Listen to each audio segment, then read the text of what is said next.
Okay, I got the sign ready in case That it's is so working. funny. I love just the consistency with it all, honestly. Yeah. My go live button is not clickable yet. Oh. Is yours on Neither Instagram? is mine. Neither is mine. I see us there. Okay, hang on. We're there now. My sign, I think it's just delayed. Oh, yeah. Got it. All right, I just clicked it. It's gonna take a second, I think, though.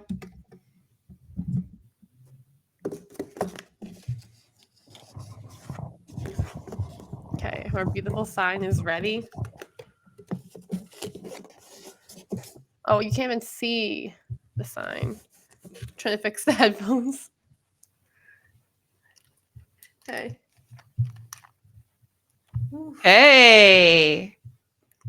All right, sweet. Hello. Okay. Hey, everybody. Hi. Welcome. Chapter 4, Punished by Rewards by Alfie Kohn, The Trouble with Carrots. We are back for episode 4 of the Ignited podcast. Hello, I'm Ashlyn. I'm Brittany. Oh. That's Brittany. Hi. And we are just getting everything situated. You know, we should really nail down on this intro, Britt. Yeah. You know, it sounds so natural for people. It's like, hi, I'm Ashlyn. And you're like, hi, I'm Brittany. And we're the Ignited podcast. I like the way that we just did it, where you're like, I'm Ashlyn. And I'm like, I'm Brittany. I like them a lot. I also feel like I'm Brittany. It's really much your persona coming through. Yeah. But, okay. Yeah. So you want to redo the intro? Yes. I'm also just commenting for people to put their comments and everything in the chat, and that we will answer them all when we get to the end. Yes. My computer is okay. We're good. My computer is definitely having a moment there for a second because everything was frozen. Yeah. Let me tell you what, Max. I feel like anything Apple is just like so drama queeny, you know, like. Like there's always got to be something. Although I would never switch. I will never go back to Windows. It's not worth it. Okay, I don't want that overlaid. All right, so you put that in the comments. Do my viewers, can they see that too? They should be able to. Okay. I think it's just anybody who's watching it will get to see. Right, dope.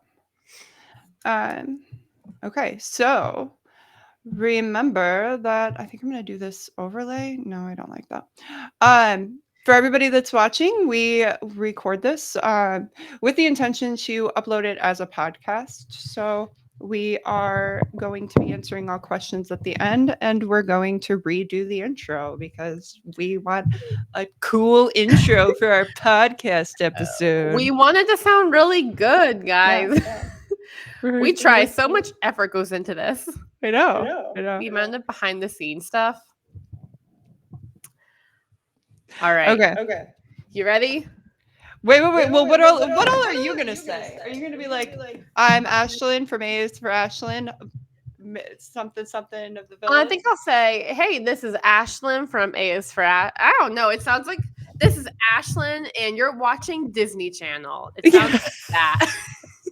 Oh my gosh, I remember those. You know? Yeah.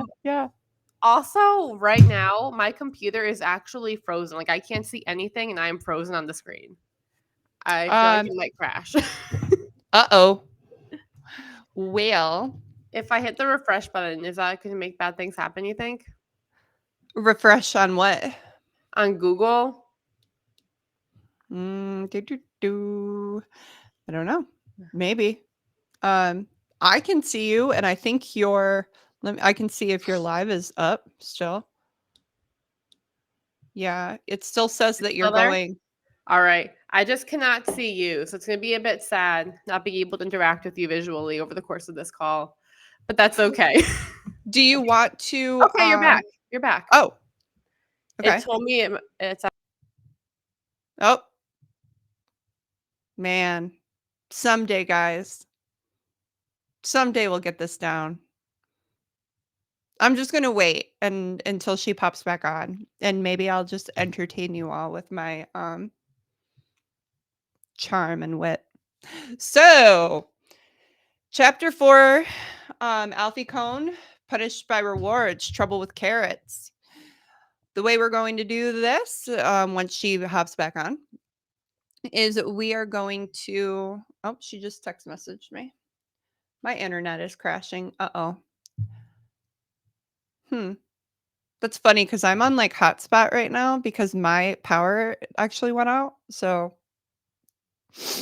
it's just not our day, guys. It's just not our day.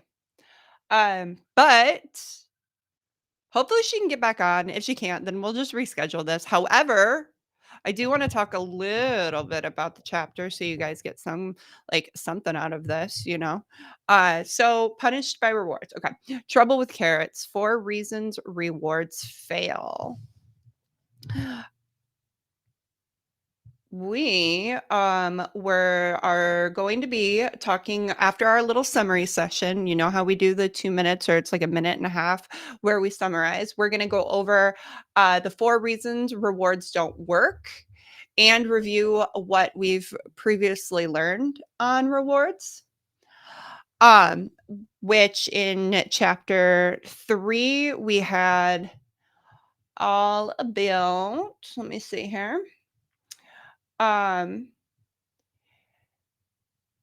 Why rewards actually are counterproductive, how they the type of test, the type of reward, the timing of the reward. It went over all about the different types of rewards that can be offered, and regardless of whatever type the reward was, the research shows that it doesn't just it doesn't just stop productivity. It doesn't just I feel like I'm crashing. It doesn't just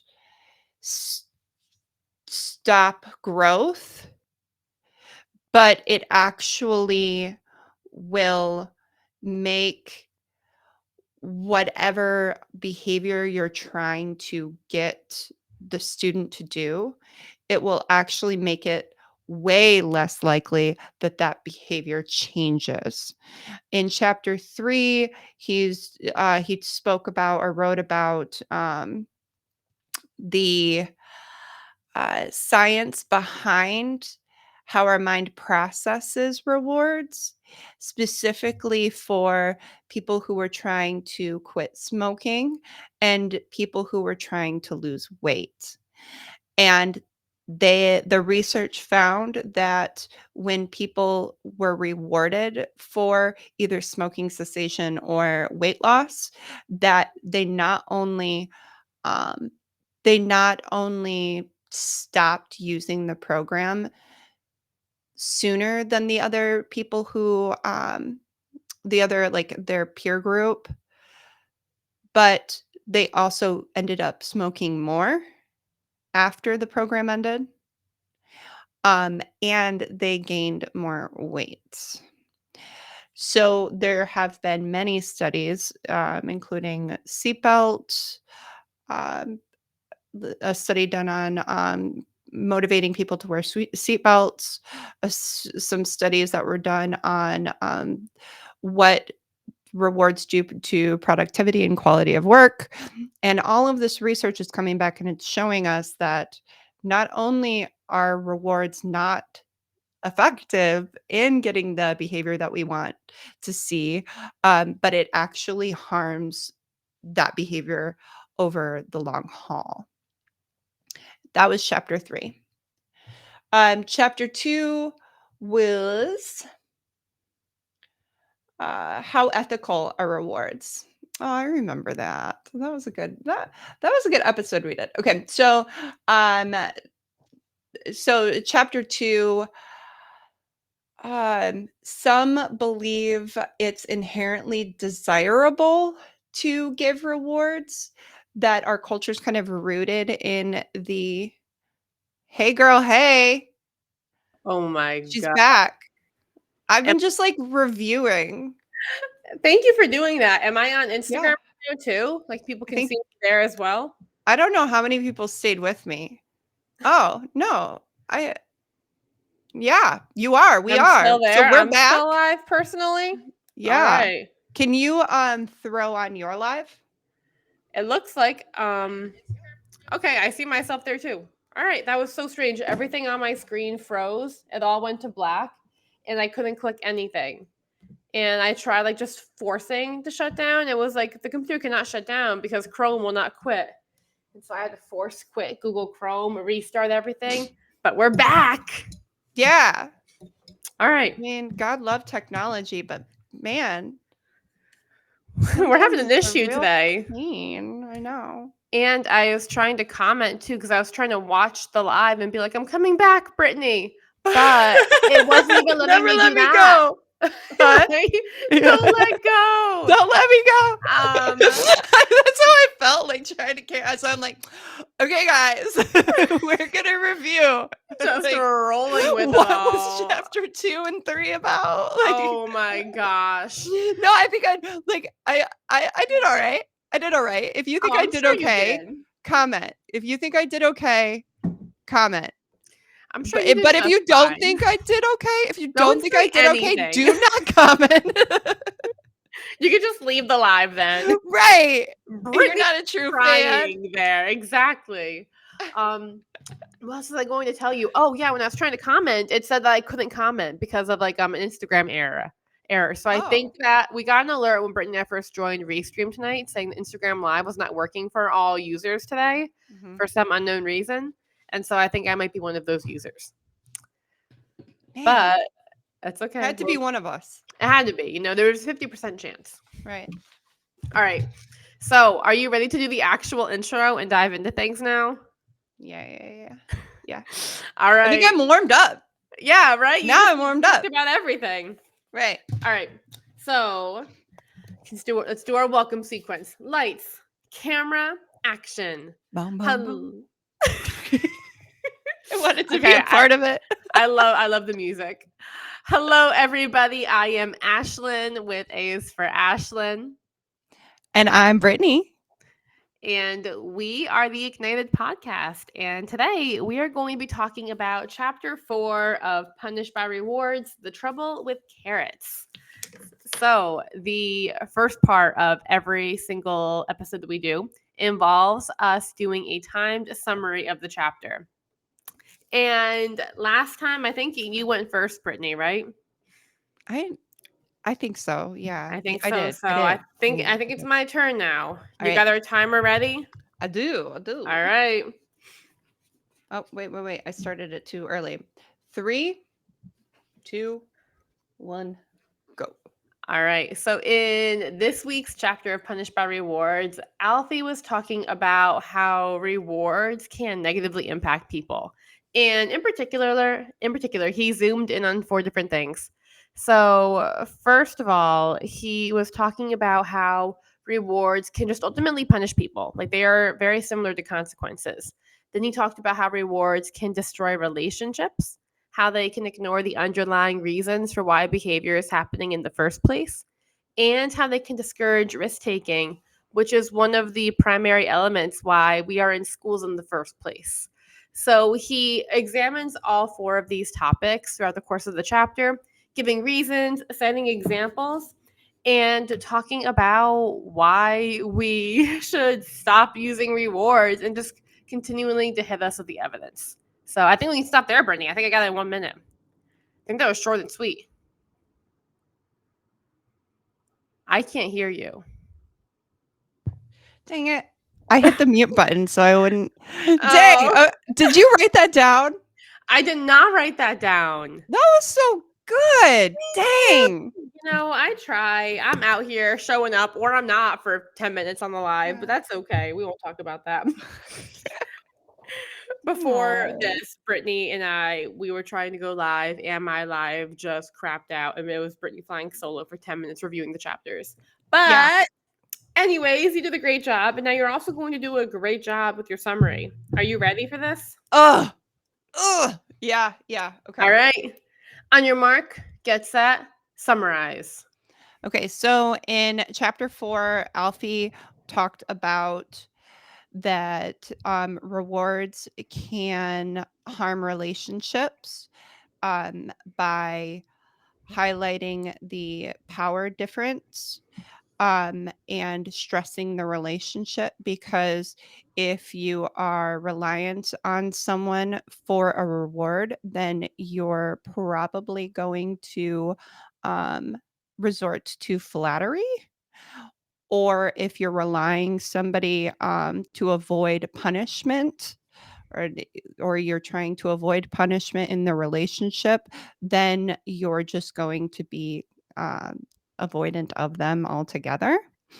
And he wrote about how it how rewards impact creativity and risk taking, and that um, when people are trying to just focus on, or when people are rewarded, they tend to focus on the reward more than the actual like task itself.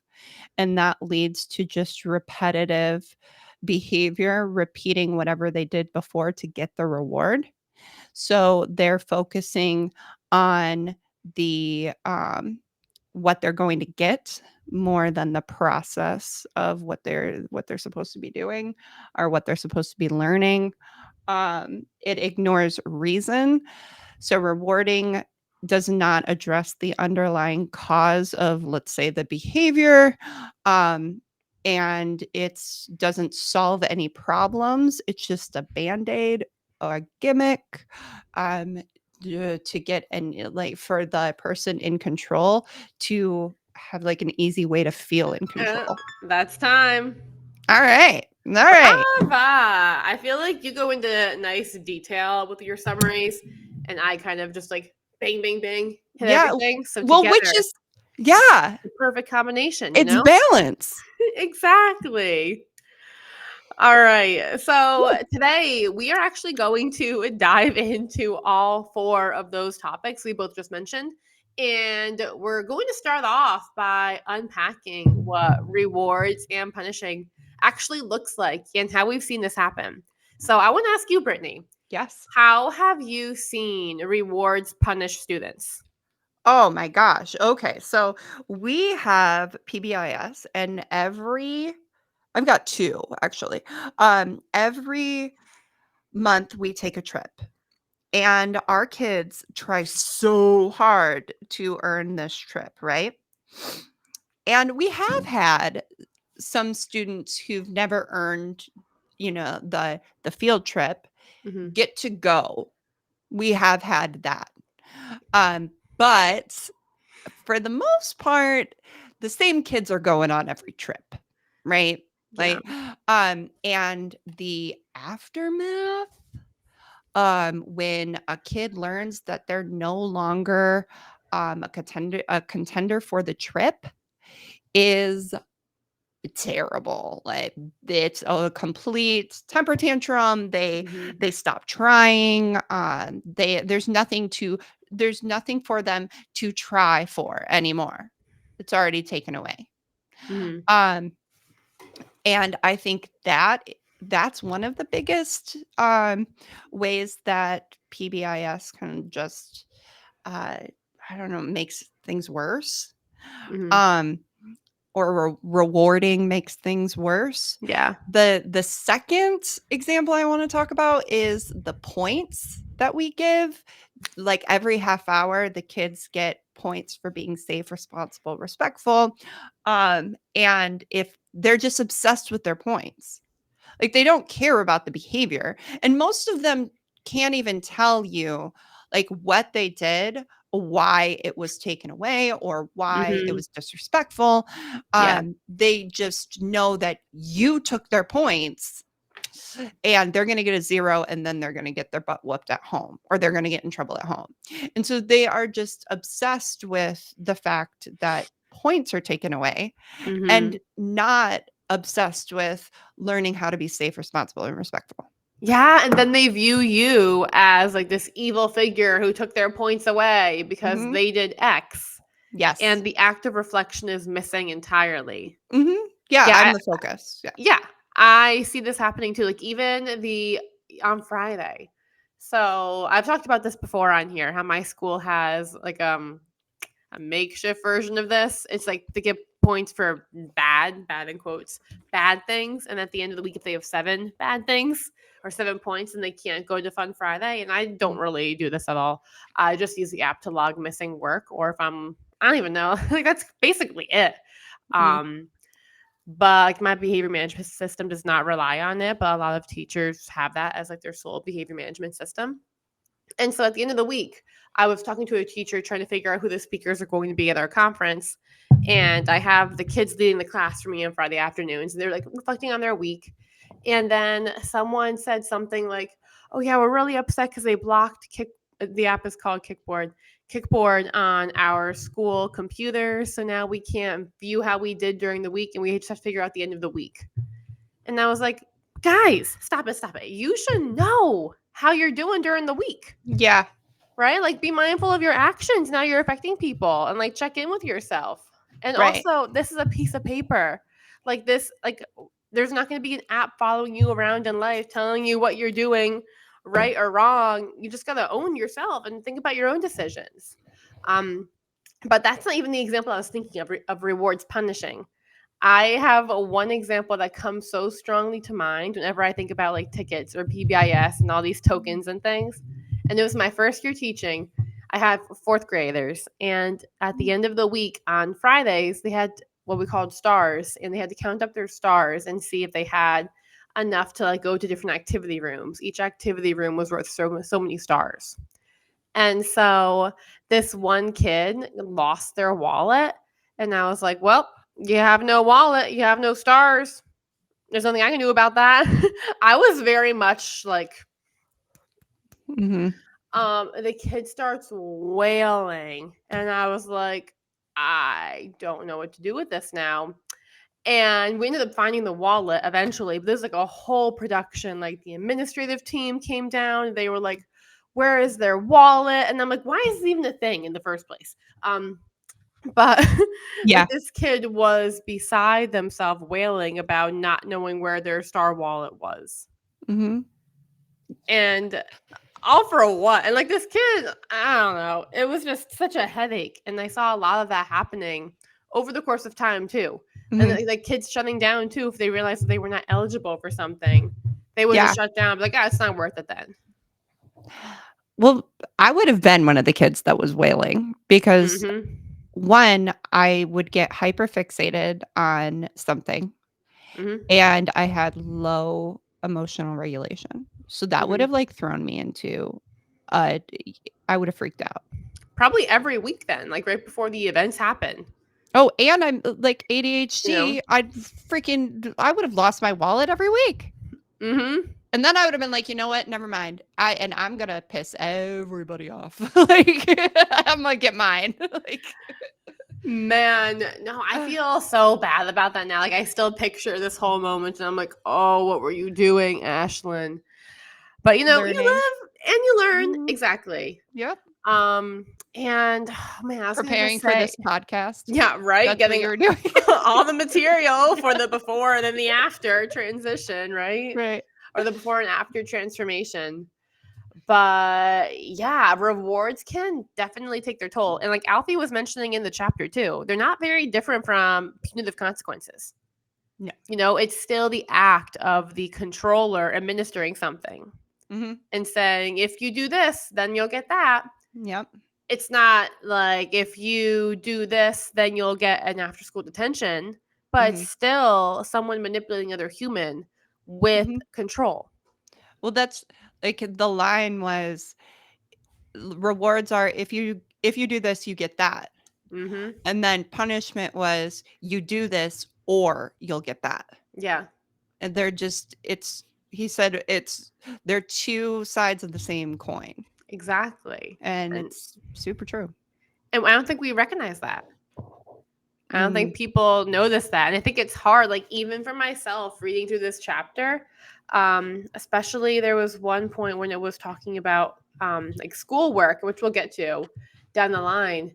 And I feel like it's so ingrained in our society and our culture to do these things. And so it Mhm. feels almost counterintuitive sometimes to go against the grain. Yeah. Which kind of leads us to the next thing I wanted to talk about, which is this false dichotomy of rewarding and punishing.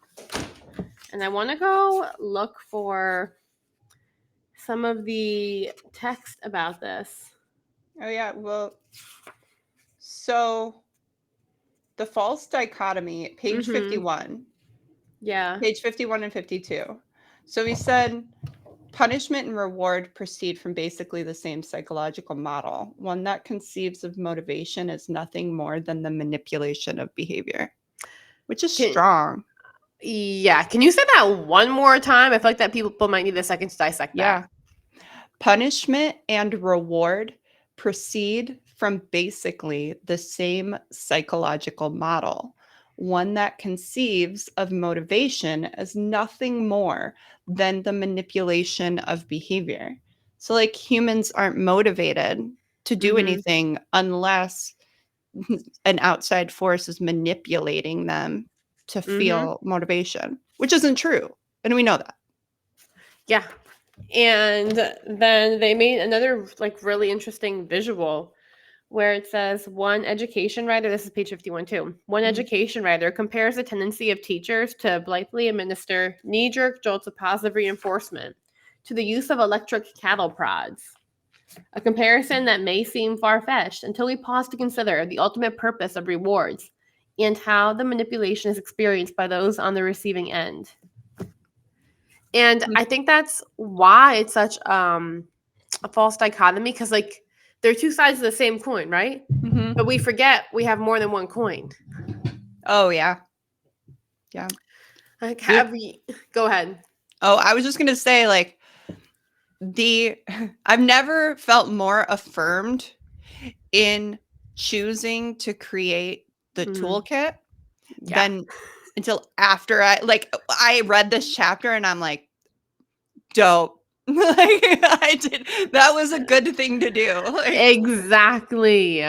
No, and I think that you see this false dichotomy happening everywhere in education. Like even Mhm. on like the posts that we've put out there, people are like, "Oh, well, if you don't punish a kid, let them get away with anything," and that's not like what they need in the real world. Oh And my gosh. people forget there's so much more that you can do, Mhm. besides giving a token or giving a suspension. Right. Right, There's and neither of those are solving the problem. They're not even exactly. asking. They're not even asking about the problem. Like, And I don't know, it's a Band-Aid. it is. And we're going to dive more into the relationship, like ignoring the reasons. Mhm. But I want to talk a bit about the relationships that you've seen hurt through this. Like, have you seen these rewards help relationships at all? Yeah, with the kids that are always earning them, Yeah. which are the kids that don't need them. Mm-hmm. So it's, like, oh, we love so and so because, or I love so and so because they're constantly showering me with gifts and praise. And I mean, I guess, who wouldn't like that, that constant positive attention. Yeah. Um, I think it's interesting that he he spoke about or wrote about the fact that if you see a teacher who uses positive reinforcement a lot, Mm-hmm. it's very likely that they're also going to be using punishment too. Yep. And now thinking back on that specifically of the teacher and student relationship I was thinking of answering your question, that teacher was one of the most punitive teachers in the building. And the Mm. kids that didn't get the rewards all the time did not like her. And it that ruined a lot of relationships because she felt that she needed to reward. At the same time, like, psychologically, you feel like you need to punish, which we're gonna get into that too, right? Rewards as Yeah. punishments. Yeah. Man. No, I Yeah. keep coming back to the fact of like when I have my own students see these reports every week, or if they know they got, it's called a stare, though, that negative point they get, it's called a stare. when they know they got to stare, like they're so pissed off at the teacher and they feel like they just go on this power trip. And they're not wrong. The act of what we're doing, it's not doing anything. Right.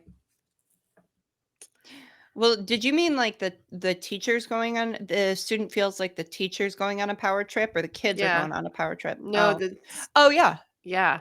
Because that's another thing that Alfie says in this chapter is that it pretty much creates learned helplessness and that like the kids have no control over their choices or the outcome of their Mhm. choices. Like Yeah, they're just going through the motions. And then we Mm. wonder why kids get so apathetic in school. Yeah. It's really sad actually. It's pretty Eh. depressing. Like when we sit down and think about it. And there's our next t-shirt design. It's pretty depressing. When you sit down and think about it. Yeah. So let's talk about artificial scarcity next, because this actually, hang on, I want to put a pin in that. Because before we do that, I want to talk about being caught. So being Oh, yeah. caught for either being good or bad. And so Alfie talks about how when you're giving rewards or you're giving punishments, like you're doing the same thing. Like you are catching the children doing one thing or the other. Mhm. Ideally, the good thing, right, for the rewards, but still catching someone in the act. Mhm. And thinking about what that does to integrity, Hmm. I think is interesting to explore. Yeah. Can you elaborate on that? So, if you're doing something with the purpose of being caught, so let's say you want to be caught for a reward. So, you see that pencils are on the ground. Then are you going to pick up that pencil and the teacher is like talking to a kid? Or are you going to wait till the teacher looks at you and then go, I'm going to pick up this poster right now or pick up this pencil right now? Mhm. So, I feel like it warps your sense of integrity. Of just like doing the thing because it needs to be done or doing Yeah. the right things, it's the right thing to do.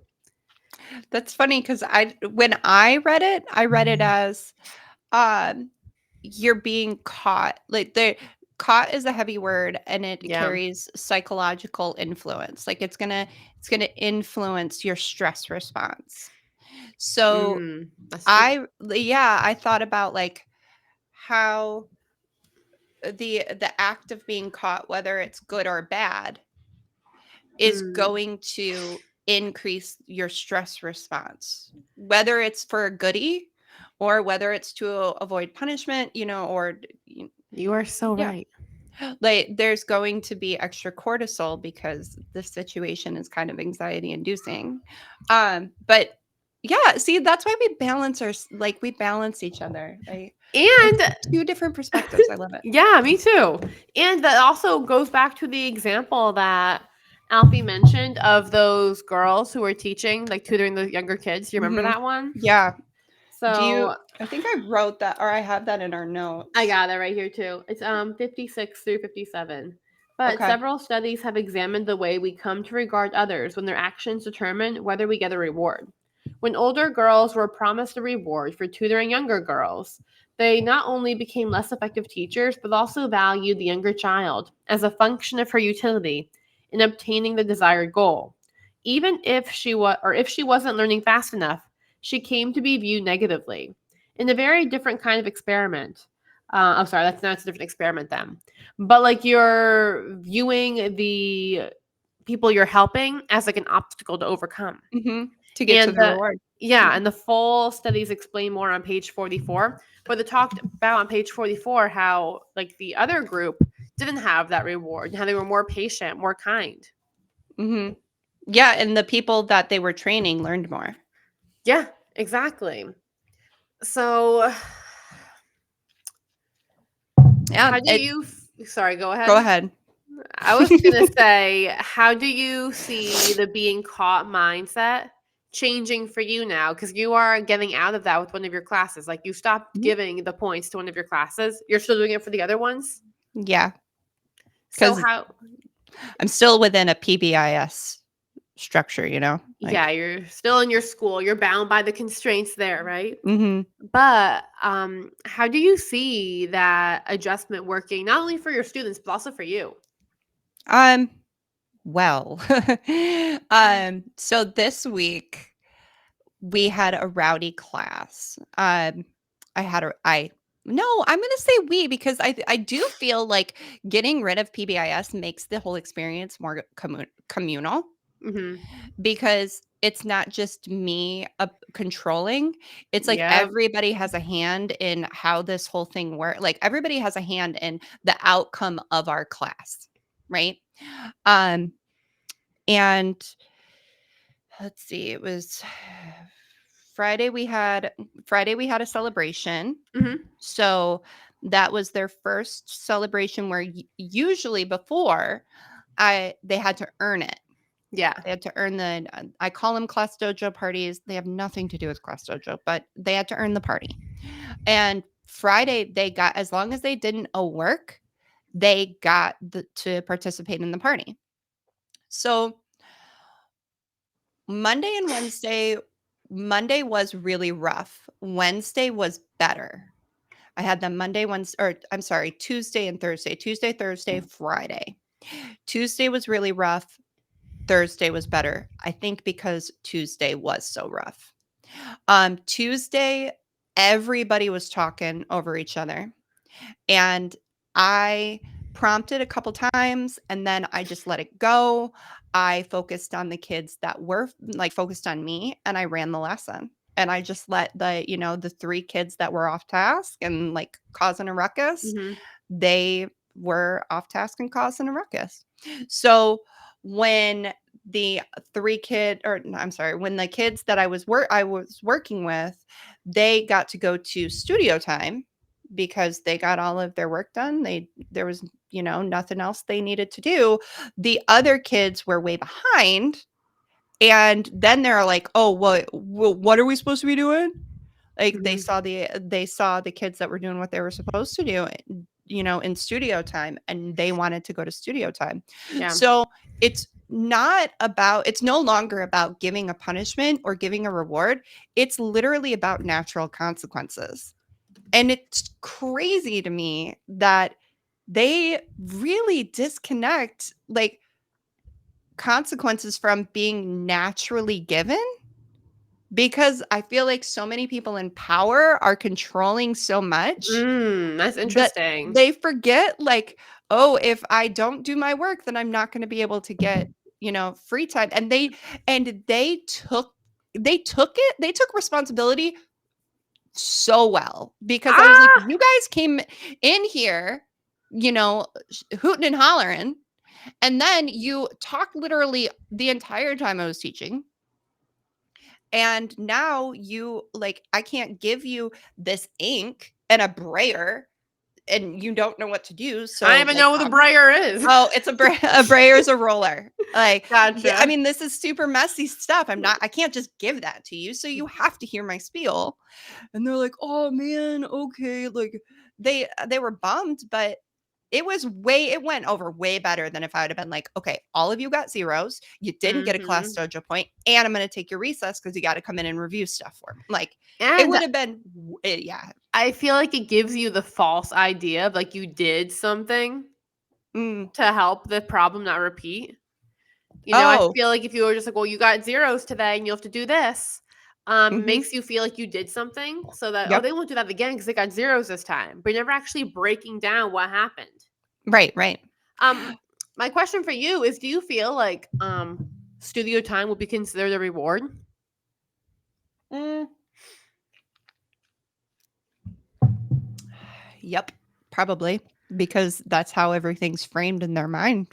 Yeah. Like so um studio time is something that I don't want to say that is reliant on me getting through my stuff because I it's so important for them because it's so important for one their motivation to be able to work on whatever they want. They explore way more tools than when I'm teaching them. Like, I have some kids that are on pottery wheels and I have some kids that are on sewing machines.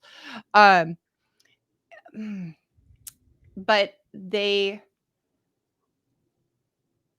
do view it as a reward. And that's where I feel like the lines get very blurry between Mhm. what we're doing versus PBIS. And I think this is where it comes down to the intention you have with the thing. Because remember earlier on, Alfie was talking about how if you're putting a reward in place to control somebody, Mhm. then you shouldn't be doing that.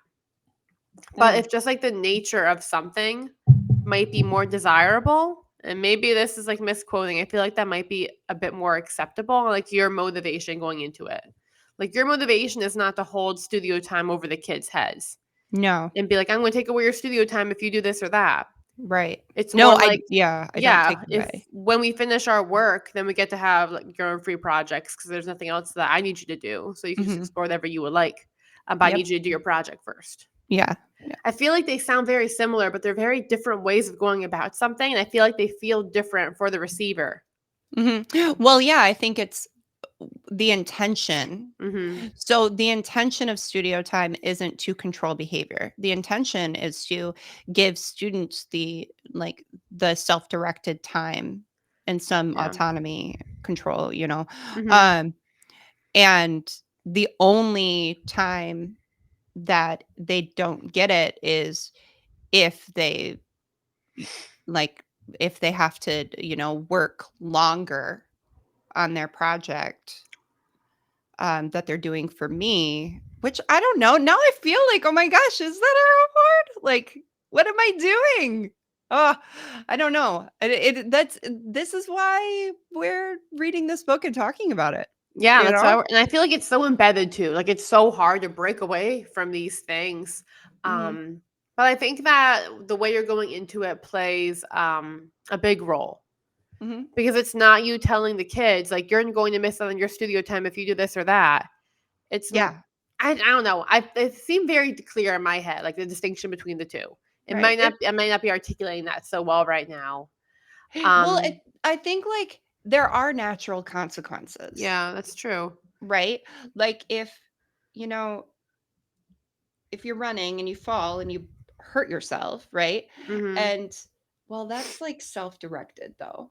So there's a power hierarchy because I'm Yeah, still giving, but mm, I don't know. It's a learning process. yeah. I'm gonna have to think about it and maybe we'll talk about it next No, go episode. definitely. Yeah. So then maybe we can move on a little bit more about how we see artificial scarcity coming into play with rewards. Mm. So just kind of give us the recap on artificial scarcity. Uh, It's like creating that you only have so many of something, so people have to compete to get it. And this area of the chapter felt very not conflicting. What's the word for it? When like it gets you. oh, like What's that word? it was coming for you, or it's like Yeah, there's a word yeah. for it. It's on the tip of my tongue right now. But this one I was like, "Oh, I kind of feel like I'm doing this one right now." Because I did this and I've been thinking about it because I've been doing my research conference for a few years now. And this is a I feel like it might be okay because of the mindset I'm going into it with because my mindset is not to control. But my husband owns a business. And so his business donates some scholarships to some of the students at our conference. We Mm. cannot have, like, they cannot donate scholarships to every single kid. That's too many. So we have 4 different scholarships that are available. And at the conference, we have 4 different speaking roles. So all of the kids present. They either present, give me 1 second. Sorry. I'm battling a cold right now. So I gotta wet my nose for a second. Sorry. Um, Anyways, so there are 4 speaking roles, and then everybody presents their poster presentation. So that's like a college research conference. And then there are 4 people who present to the entire cafeteria and auditorium. And those are the recipients who receive the scholarships. But I don't pick who gets them per se. Every kid gets to try out for it. And then I just use the rubric and we pick the top scores. But I'm like, I feel like I'm creating artificial scarcity by doing that. But I'm doing that with the intention because I want kids to see that their academic work can produce financial outcomes. Like I talk about how when you're in high school, you can apply for scholarships and they can help you pay for college, whatever you want to do. And I was a recipient of a scholarship where I had free tuition. And it can make a huge difference in your life. And the reason why I'm doing that is not to like control. It's more to like my goal is to empower and be like, look at what you can create. Um, but I don't know if that's always being received like that because I know it's hard for kids who try out and they don't get it. But I also feel like it'll be hard for kids to try out and they don't get it just because I can't have 20 kids speaking publicly to the cafeteria. It's going to take way too long. Right. So you're not creating false scarcity. That's what it was, right? False scarcity? Artificial scarcity, they called it. Artificial scarcity. You're not creating that. There's actual scarcity. There's scarce. Yeah, I guess so. With the amount of scholarships that we're able to give and then the time constraints. Right. So that's out of your hands. Okay. Like, there's no power, like what an imbalance of power, like an emphasis of power on your part. Like and you're not trying to teach kids a lesson with it. Like when you communicate the situation, you're being honest and genuine, and there's 4 scholarships, and we're not just going to cancel the program because you all can't get a scholarship. Like, yeah.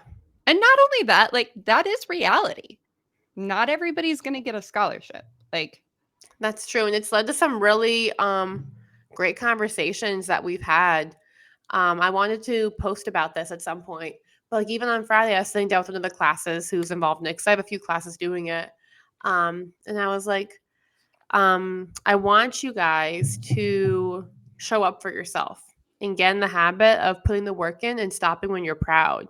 And then looking back at what you've created and being like, man, I made that. I am so proud of that. And just feeling that pride in your work.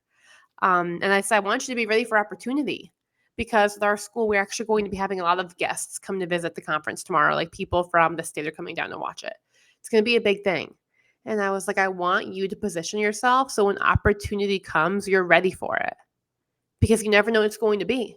And as you go into your life, be thinking about that every single day. You're building the life you want and you're setting yourself up to receive opportunities when they come. So just think about that. Like think about what you're going to do and how you're going to be ready for it. I love that. That's so inspirational. Thank you. I honestly feel like I'm an inspirational speaker 5 days a week. Like maybe I could go into life coaching. It's like another career. Right. Career just add it on. Exactly. A is for Ashlyn, who coaches people in life. Still workshopping the username. But no, I feel like it was very impactful for them. And I don't think they're leaving feeling controlled. Yeah. I also think that when you use a rubric, you take the subjectivity out.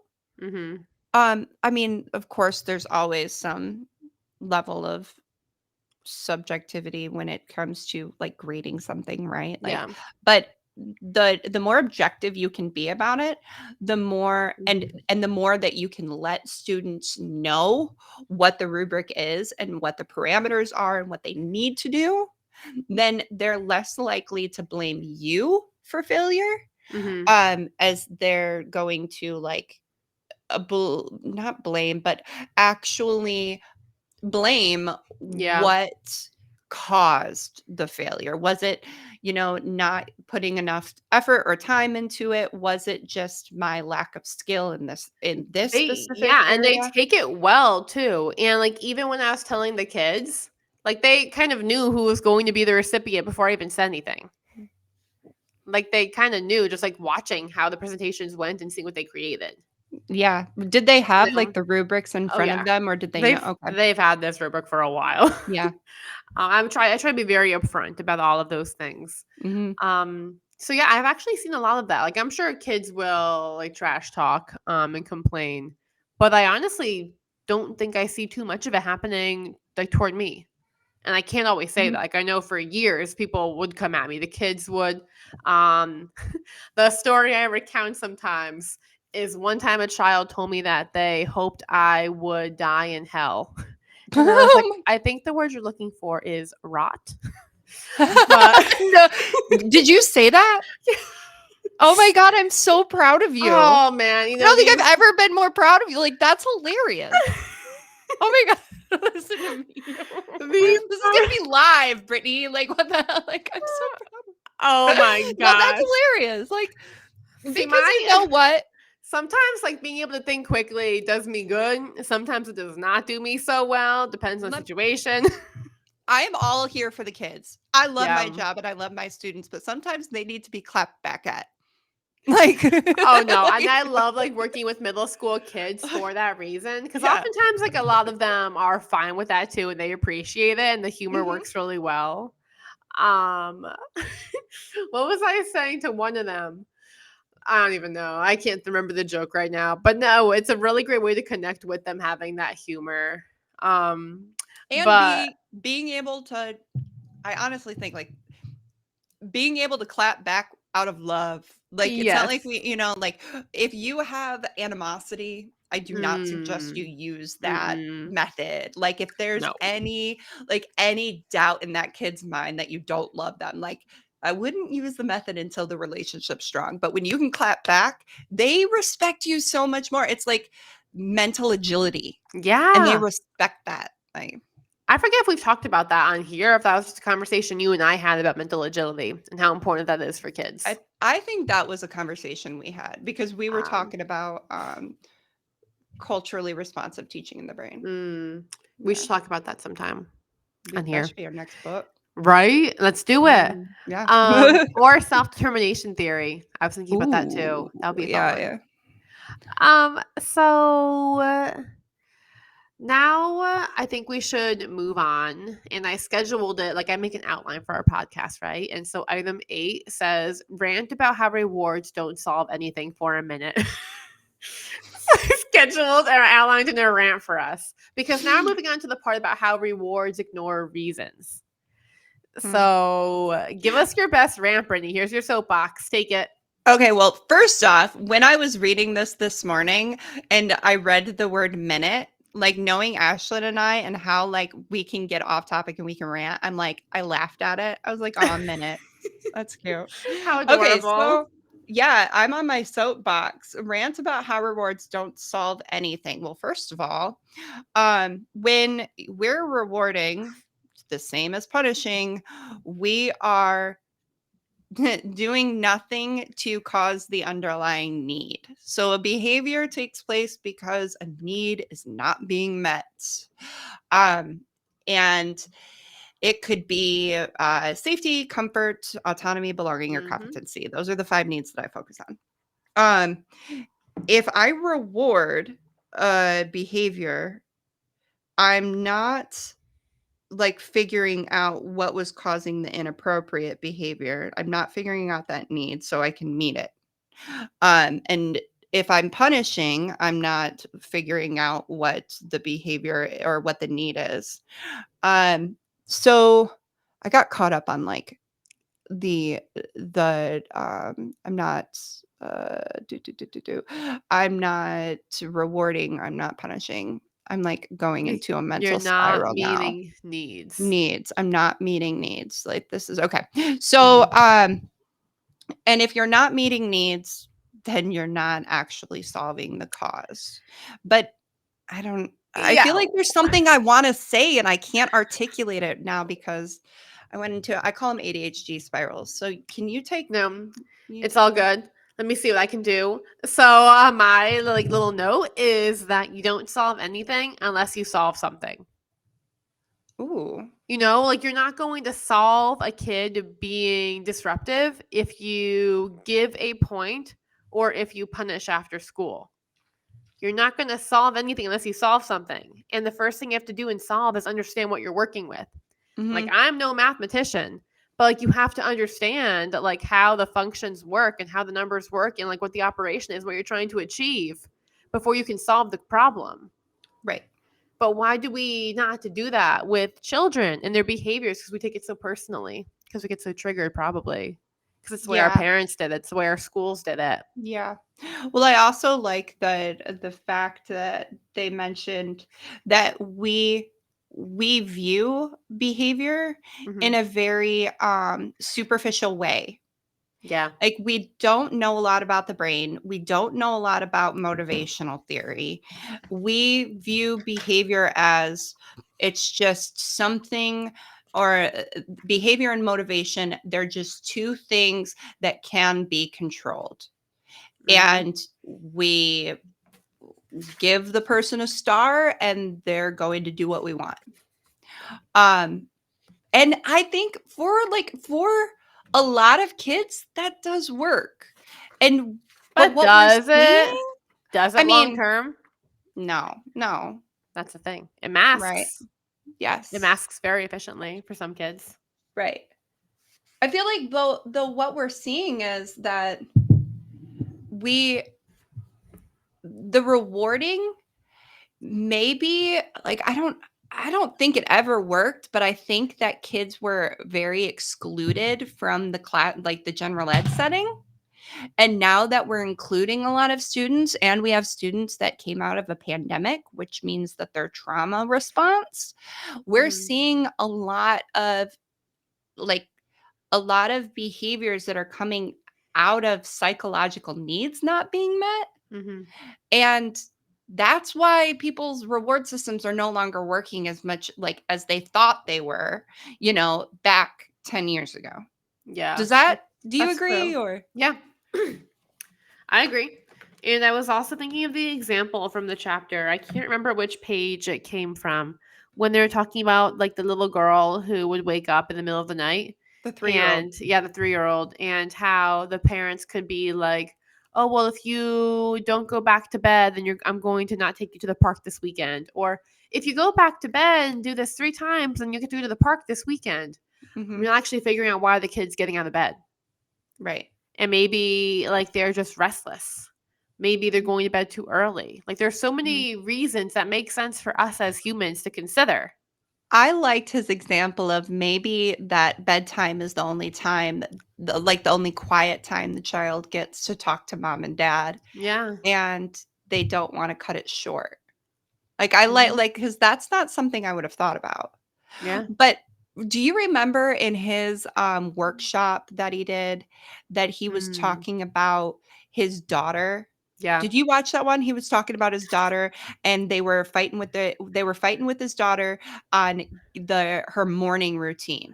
Yep. And she's like and he's trying to Alfie Cone himself, right? Because he's like, being a parent is hard. Being a parent's one thing, being, a behavioral scientist is another talking about it.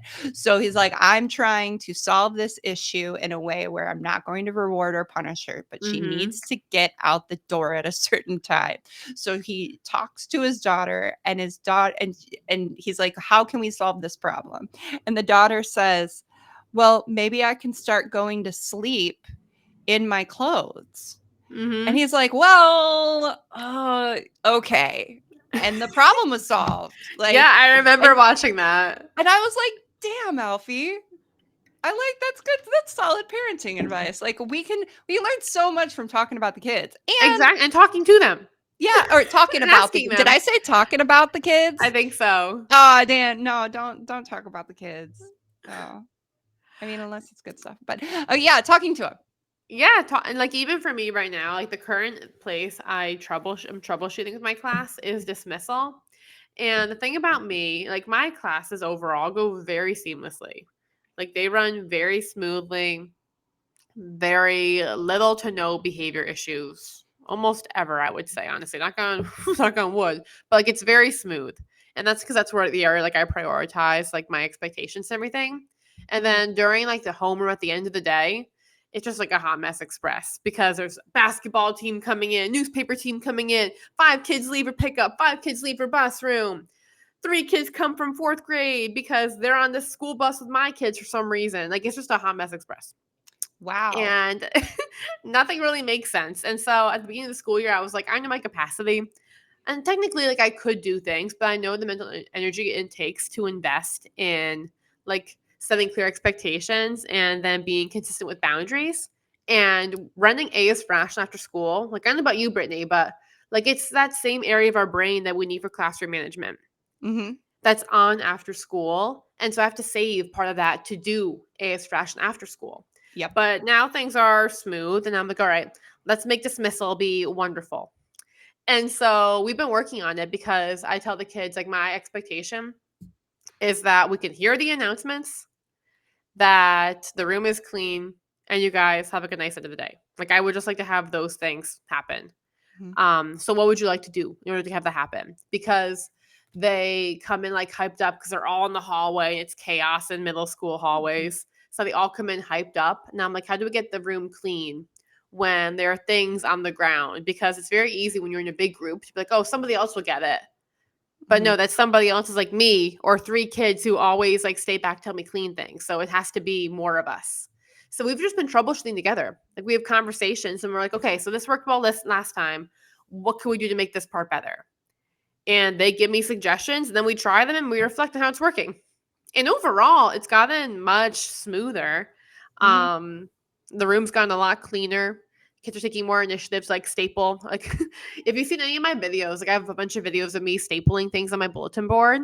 That is not like just for a video. Stuff falls off my bulletin boards because they're actually designed to be soundboards, so they repel tacks and staples. And people have come from me. Like, if you go to one of my old videos, there's like a comment with like hundreds of likes, like, why are you stapling that bulletin board border so wrong? It's because it keeps falling off of the wall. So anyways, like, a kid goes around now with like a stapler and they re-staple the things to the wall that fall down during the day. Uh-huh. And like, it's getting smoother, but it's coming through that conversation and me troubleshooting and being like, okay, like, we're coming in like super hyped up because you have your basketball game today. But if you're super hyped and you're chanting, go team, we can't hear the announcements that your team can go be a team. So how do we do that? And they're like, yeah, you're right. You're right. Okay. So what if we like, we have like a timer now. We've been planning things out, but it's going well. And like, we're just reflecting and we're growing and we're fine tuning it together. I really like that you created your priorities. Like you have those 3 expectations. Yeah. And they're not like over the top. No, and I Like tell they're them that too. super Like, basic. I don't want you guys to be silent either. Like, I don't want to be like zombies at the end of the day. Like, I want you to be able to chill and hang out with your friends with our announcements. So just for like context too, my announcements are this quiet in the afternoon. Like, we have to be like listening to the intercom with our ears up. Oh my gosh. Yeah, it's annoying, but we're troubleshooting it together, and I think that togetherness also helps. You Yeah, know. I agree. Yep. So now the last topic for us to tackle before we move on to action tips is going to be about risk taking. Because that was the last thing that Alfie said rewards Ooh, harmed, which is yeah. risk taking. And one of the quotes that you pulled from page 63 says, when we are working for a reward, we do exactly what is necessary to get it and no more, aka limiting like risk taking and wanting to go above and beyond. And then the second quote is from page 64, and it says, reinforcement encourages the repetition of what has worked in the past, in part because the aim of the activity is not to produce something like a general principle or a rule, but to produce another reinforcer. Wait, which question are we on? 8? Yeah, so Nine? 8, and then I think 9's kind of going to merge. No, I'm sorry, we're on 9, and 10's going to kind of merge into it. I don't even see 8. Or which quote are you reading? I scrolled down and I read the quotes underneath 7? discourage risk taking. I'm not seeing that anymore or anywhere. Oh. Huh. That's weird. Oh, discourage 2D. Okay, discourage when we are working for a reward. Okay. Sorry. That like I totally got thrown off because I'm like, I don't see 8. What is she It's reading? all Okay. good. Yeah. Okay, so reinforcement encourages the repetition. Yes. Like can we talk about how it's like killing creativity and Yeah, and just wanting to be done with something. Like so many people will say, like, "Oh right. yeah, like this, the kid doesn't try. Like they just want to be done. They just rush to get it done." But Oh if my you god. also think about the tasks that we give them, Right. like I know in my curriculum, it's a lot of workbook pages if I don't modify. Mm, So it's like, how motivated are you going to be to like fill out a workbook page to the highest quality? Like how motivated yeah. are we at like staff meetings to fill out like a Google form? you I mean, know, how motivated are we at PD to do anything? Like, you right. try to pull teachers, like, to do a group activity, and, like, you're going to hear nothing but groans, like, "Oh, man." Oh, but anyway, sorry. So we I think that it speaks a lot to how relevant we're making our content to students' Mhm. lives, and also how we're kind of creating our own problems. Like, Yeah. you said at the beginning of this, like, this conversation we're having right now, Yeah. that oh, what did you say? You said, that we're like, "Oh, he doesn't wanna do anything," like, or he just wants to get it done. They just wanna get it Mhm. done. That's all they're focused on is getting it done.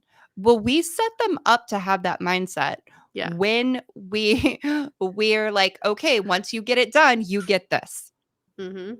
Like, you get free time. Once you get it done, you get the star. Exactly.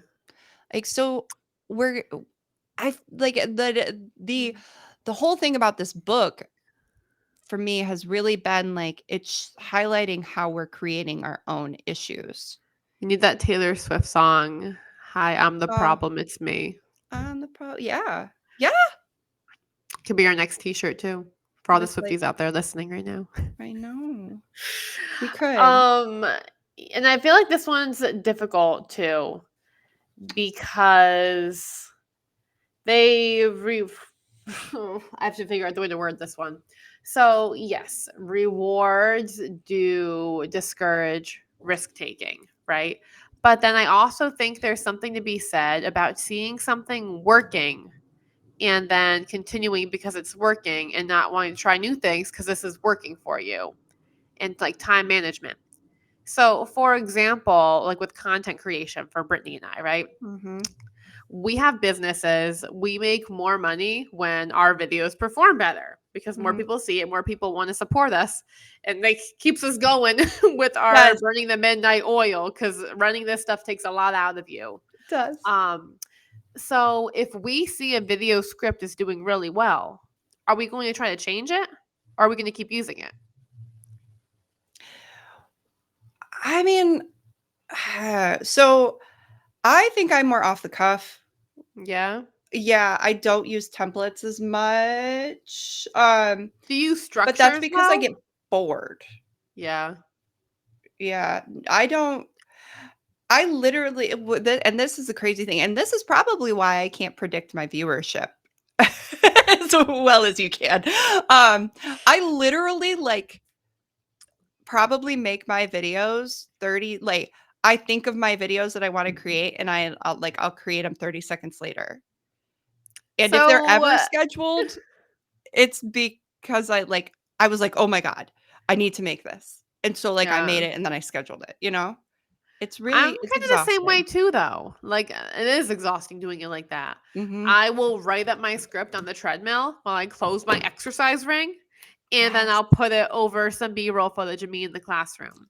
Like Ah. that's my system, and I do it like that. Like I have the one I wrote in the elliptical earlier that I'm going to post after we hang up. So mine isn't like fully fleshed out before. Like I kind of just think about the stuff that's happened and reflect on it and share my Mhm. ideas and strategies for the day. But I do know certain systems work better than others. So, for Yeah. example, if you go through my profile right now and you look at the videos that I start off with, today those Mm. videos perform better than videos that don't start off like that. Which I took that from you and I did it, and you're right, it did. It did perform well. So it's the storytelling aspect. I think it's what it gets to, Mhm, like telling a story through the video. So if mhm. I see that's working, would it make sense for me to switch to just giving tips? Okay. So, I've got 2 things. Yeah. One is any content creating advice you get from, like, YouTube or people who are super successful, they Hmm. always say, like, "Make a template. Make a Yeah. template." So systems are super important, right? Like, this is Yeah. I'm gonna be like the devil and the angel on the shoulder. So this is Let's me, hear yeah, saying I'm trying to get my finger in this video, okay. So this is me, like, saying, "Okay, make the template. Like, it's gonna save it. you We need time." to just make these in general for the podcast. Yeah. Like, so When we're debating rewards, we I have our know. devils and angels. Okay, keep Right, going. right. Keep Okay, going. okay. So it's saying make the template. But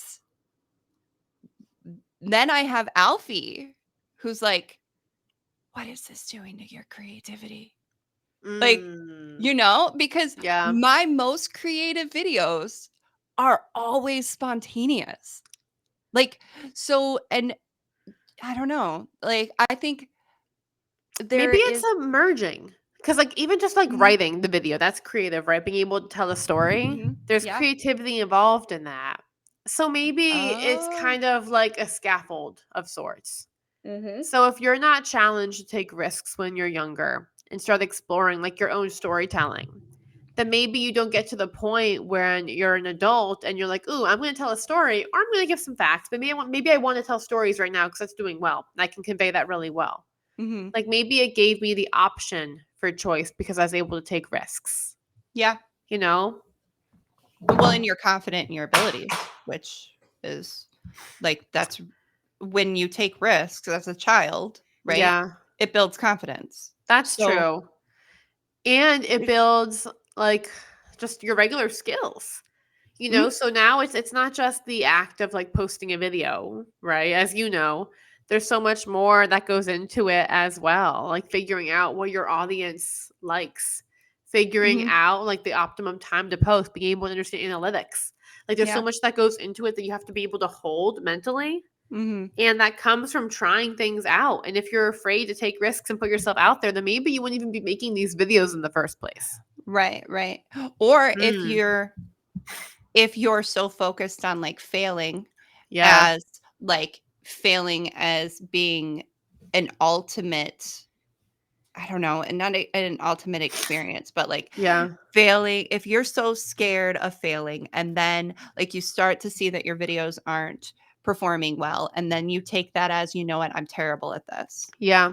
Like, you will never experience, like, the success from learning from those failures because it's such a Hmm. roller coaster with content creating, like anything, right? Like, Yeah. you can't take the failures to heart, and just at the on the same note, you can't really take the successes to heart either True. because it's constantly It goes up and down. yeah, it does. Exactly. And honestly, one of the things I love talking to my students about is failure.